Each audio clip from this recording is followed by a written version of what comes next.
December 21st, 2023 is going to be one of the most important dates in football history.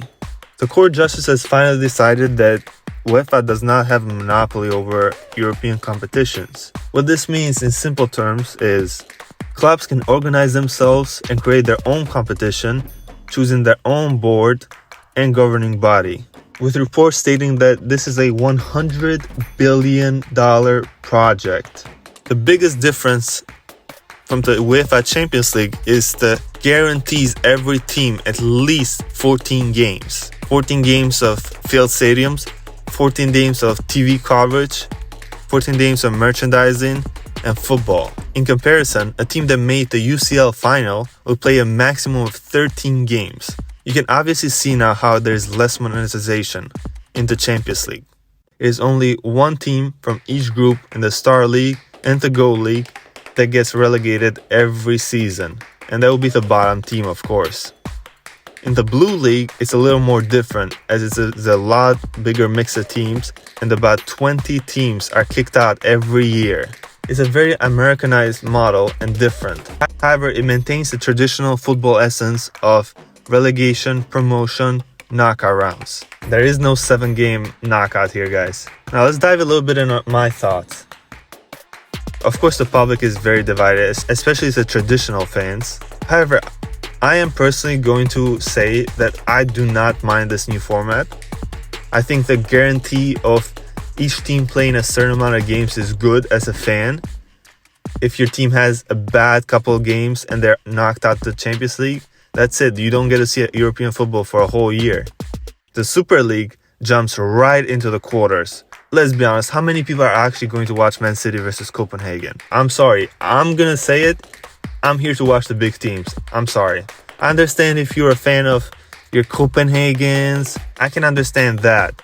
But me, as a fan of a team who regularly wins, at least past 20 years, I don't know about now, but I want to see the best against the best, and I want to see quality games. I'm not here to watch Barcelona against the third division. I'm sorry, I'm tired of it. There's no point. All it does is injure players, add more games. As long as there is a way for smaller teams to eventually get promoted, if they do really good, I want to see the best versus the best at all times. This does it. Now remember, the Super League does not affect domestic leagues. You'll still get to see your country's teams duke it out together for the domestic league, like always. This is a replacement for the Champions League. In the Champions League, the champions play. That is the point of the Champions League. That's why it's called the Champions League.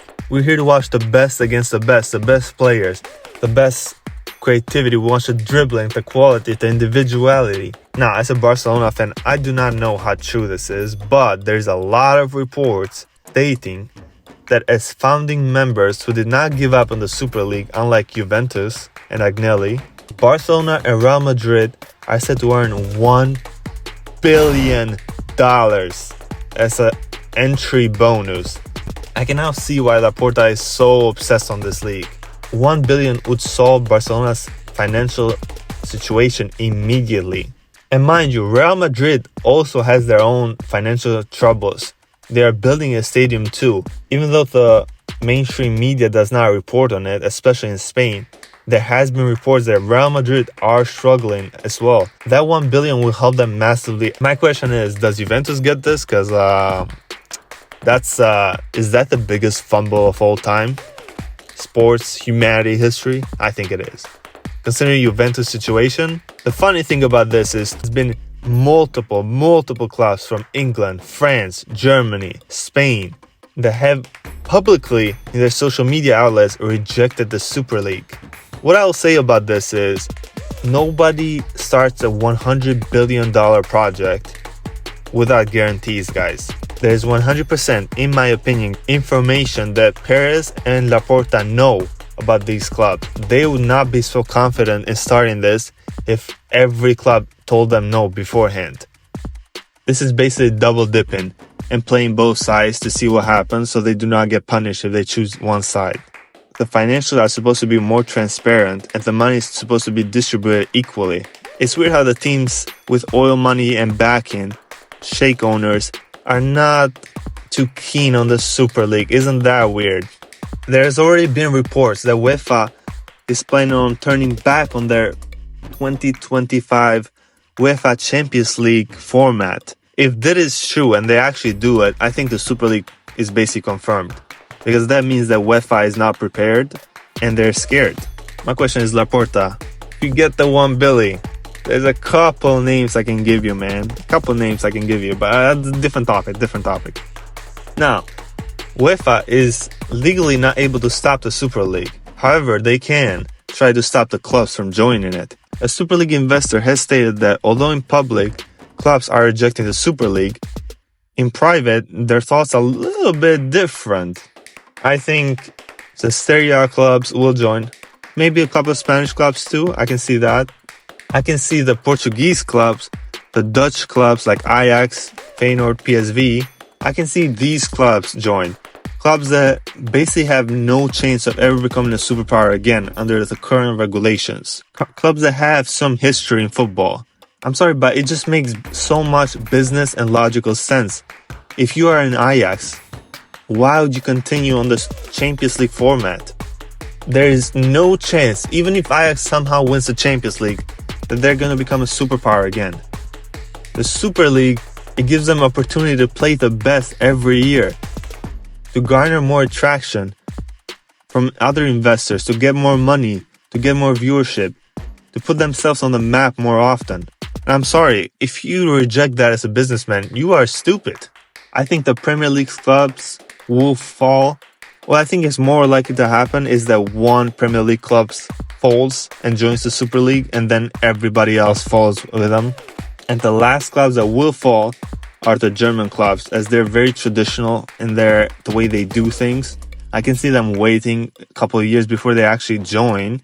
So we will see, but English Premier League clubs are all about the money, all about the business. They are going to join if it's profitable. No chance they don't. In addition, it's information that the top 6 English clubs actually have to pay hundreds of millions to the Super League if they do not join. According to information, the Super League, from what I understand, if the Super League was deemed legal, as it is through the Court of Justice, and the English club reject joining it, then they have to pay a fine as they were contractually obligated to join if it was legal. Unless UEFA somehow decides to financially help them in that situation to not join, I do not see how they do not come in. I'm sorry. We talked about should or will it, but we need to talk about why. Why did the Super League form? Well, the simple answer is oil money, guys. Foreign investors, owners who are financially, allegedly, as I do not want to get sued, financially doping clubs. The first one that I actually remember is Chelsea. I'm sorry. Roman Abramovich financially doped Chelsea to 2 Champions League titles. Now, of course, they're under American rule, a little bit different, but I mean, they're still a financially doped club. The second is Manchester City. We've seen their domination. Not only do they have financial stability and money, they have the perfect manager and system in place. And third is LSG. The only difference between all of these clubs is that 2 of them have won the Champions League. We've seen how City, who has 115 charges that they claim are false, are not getting punished at all. Let's be honest, we all know what's happening. And FIFA, UEFA, they also know what's happening. They're not doing anything about it. What this amount of oil money has done to the game is a disgrace. Legacy clubs are getting lost. They cannot keep up. Barcelona cannot keep up with Newcastle in terms of financials. It's insane. Now you can say Barcelona had their own problems, yes, but think of the domino effect. PSG get oil money, they buy Neymar, Barcelona wastes the Neymar money, they're in financial troubles, they cannot keep up with other oil money in the Champions League, and boom, there you go. All because somebody decided, I'm going to buy this club and I'm going to make it the top club in the world. That's all it takes nowadays. It doesn't take the fans, it doesn't take a process, it doesn't take passion. It's like playing Football Manager on easy mode. It's a matter of time before The Champions League semi-final is not hosted between Bayern, Real Madrid, Barca, Liverpool, but it's hosted with Man City, PSG, Newcastle, or Girona, who knows. Remember, Girona is City-owned. I just realized City might win two different leagues at the same time. Holy shit. Do you guys realize how crazy that is? Girona, a City-owned team, or at least the same owners, are about to win La Liga. Like that, boom. They were nobodies a couple of years ago. You guys realize this is not like a 30-year process. This is like 5-10-year process. Now, one side says, well, let them. More money, nobody cares, right?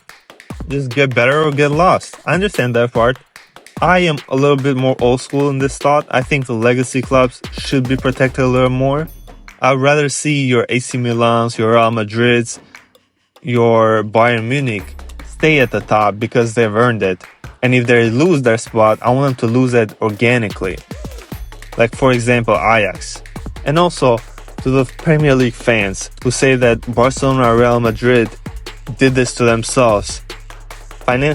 You have to realize La Liga's financial restrictions are nothing like the Premier League's.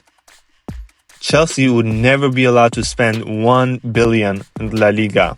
It is the openness of these financial restrictions which allows clubs to spend anything, which makes it a feeding ground for rich oil money owners.